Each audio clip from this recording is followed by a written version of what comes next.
Bonjour et bienvenue sur Little Carnivore. On se retrouve aujourd'hui pour parler des chats et aujourd'hui je vais m'adresser en particulier à tous les nouveaux propriétaires, gardiens, parents de chats, l'appellation que vous préférez. Quand on vient d'avoir un chat ou un chaton, il y a beaucoup de choses. On va se demander est-ce que c'est normal si mon chat fait ça? Est-ce que cette partie d'anatomie de mon chat est normale? Bref, beaucoup de questions, beaucoup d'inquiétudes et j'espère que cette vidéo pourra vous éviter des recherches embarrassantes sur Google. Et on va commencer avec le premier point qui personnellement a été une source d'inquiétude, c'est les mamelons des chats. Donc les chats ont bien des mamelons, ils en ont entre 6 et 8 et les chats mâles comme chats femelles. Si vous caressez votre chat et que vous trouvez une espèce de petit bouton bizarre sur son ventre, ce n'est pas une tique. J'ai fait cette erreur d'aller chercher en urgence un tire-tique dans une pharmacie un dimanche pour enlever cette tique du ventre de mon chat. Sauf qu'en fait, après avoir regardé attentivement, je me suis rendu compte que c'était bien un mamelon et non pas une tique. Ne faites pas cette erreur qui est assez classique. C'est comme chez nous les humains.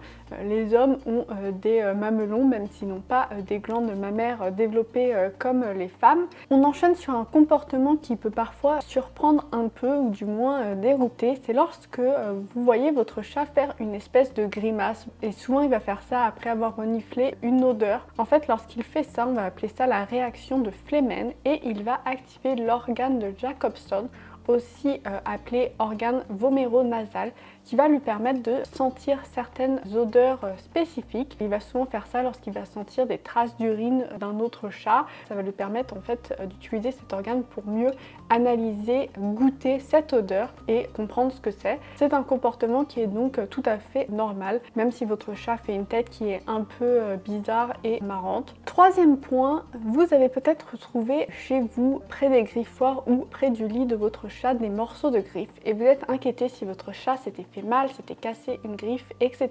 En fait, leurs griffes sont composées de plusieurs enveloppes, couches successives, un peu comme un oignon, qui sont faites de kératine, comme nos ongles, et qui vont tomber lorsque votre chat va faire ses griffes. En gros, il va affûter ses griffes pour les garder bien pointues, et vous allez retrouver ces couches de kératine qui vont tomber, qui vont muer un peu comme des poils. Vous verrez peut-être aussi votre chat se ronger les ongles lors de la toilette. Il va lui-même enlever ces couches des ongles. Ça peut paraître un peu bizarre, mais c'est pareil, c'est quelque chose qui est normal et qui fait partie de sa toilette. Par contre, là où vous devez vous inquiéter, c'est si vous trouvez une griffe entière avec par exemple du sang, là c'est pas normal. On parle vraiment juste de fines couches de morceaux de griffes que vous allez retrouver près des griffoirs, puisque c'est souvent lorsque le chat fait ses griffes que ces couches vont tomber. Quatrième comportement qui peut interroger les propriétaires de chats, on va parler du quart d'heure de folie, aussi appelé en anglais les zoomies. C'est lorsque votre chat se met à courir un peu partout de façon un peu spontanée et aléatoire. C'est aussi quelque chose qui est normal, qui fait partie du comportement du chat. Scientifiquement, on appelle ça une période d'activité aléatoire frénétique, mais c'est quelque chose qui est très peu étudié, donc on ne sait pas vraiment pourquoi le chat ferait ça, si ça serait dû à un trop-plein d'énergie ou pour se détendre,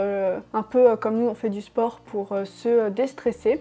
Bref, on ne sait pas trop pourquoi, mais c'est quelque chose qui est normal, que vous verrez votre chat faire généralement plutôt le matin et le soir, puisque le chat est un animal qui est crépusculaire. Il est donc le plus actif le matin et le soir. Et c'est aussi quelque chose que vous verrez votre chat beaucoup faire après être allé à la litière. Ça pourrait peut-être être pour s'éloigner de la litière, puisque aller à la litière est un moment qui est très vulnérable pour le chat lorsqu'il est dans la nature, puisque c'est aussi une proie, et donc peut-être qu'il irait courir pour s'éloigner de ce moment où il était vulnérable. C'est des hypothèses, on n'est pas sûr, mais ce qu'on sait c'est que c'est quelque chose qui est normal et plutôt assez rigolo. Donc pas d'inquiétude si votre chat devient fou 2 ou 3 fois par jour, vous pouvez saisir cette occasion. C'est un bon moment pour jouer avec votre chat puisqu'il a plein d'énergie à ce moment-là.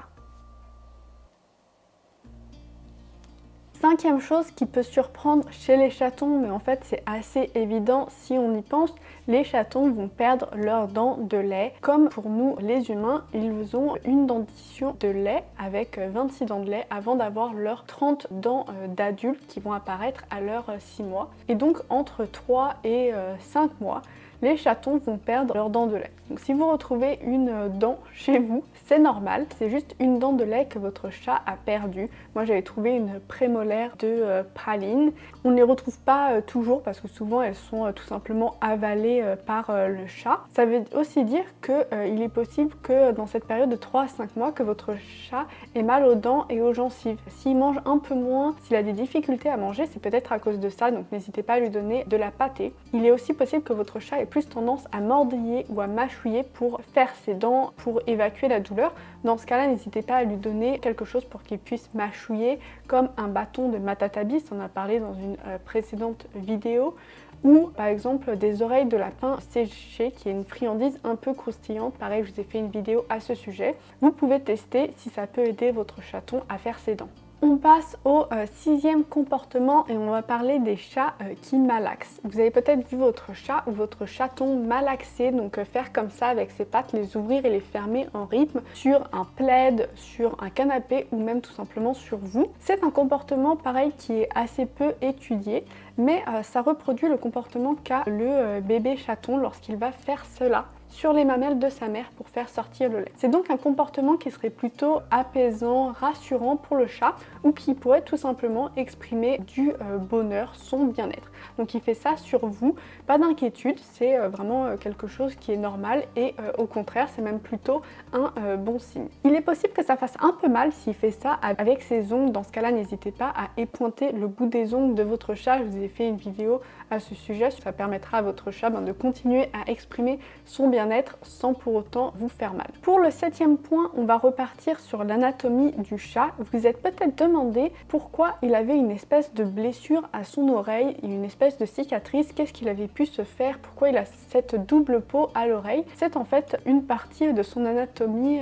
qui est encore une fois de plus normale. Scientifiquement, on va appeler ça une poche cutanée marginale ou poche de Henry, et une fois de plus, les chats ont été très peu étudiés, on ne sait pas vraiment à quoi ça sert. Une des hypothèses, c'est que ça leur permettrait de mieux entendre les sons ultra aigus. Mais bon, on n'est pas sûr si c'est vrai ou pas, c'est juste une hypothèse. Mais en tout cas, ça fait partie de son anatomie, donc pas d'inquiétude, il n'a pas de cicatrice, il s'est pas battu dans le passé. Et on va terminer avec le 8e point, avec quelque chose qui est plutôt mignon, mais qui peut parfois inquiéter lorsqu'on ne s'y attend pas. C'est que, comme pour nous, les chats vont rêver durant leur phase de sommeil paradoxal. Et donc, lorsque votre chat ou chaton dort, si vous le voyez bouger les pattes, trembler, faire plein de petits mouvements, avoir les paupières qui vont bouger, les babines qui vont bouger, et parfois il va même faire un peu de bruit, voire des petits miaulements, c'est normal, il est tout simplement en train de rêver. Il n'est pas en train d'avoir une crise d'épilepsie ou des spasmes dans son sommeil, c'est simplement un rêve. Malheureusement, on ne sait pas à quoi les chats rêvent. Peut-être qu'ils rêvent qu'ils sont en train de chasser des souris.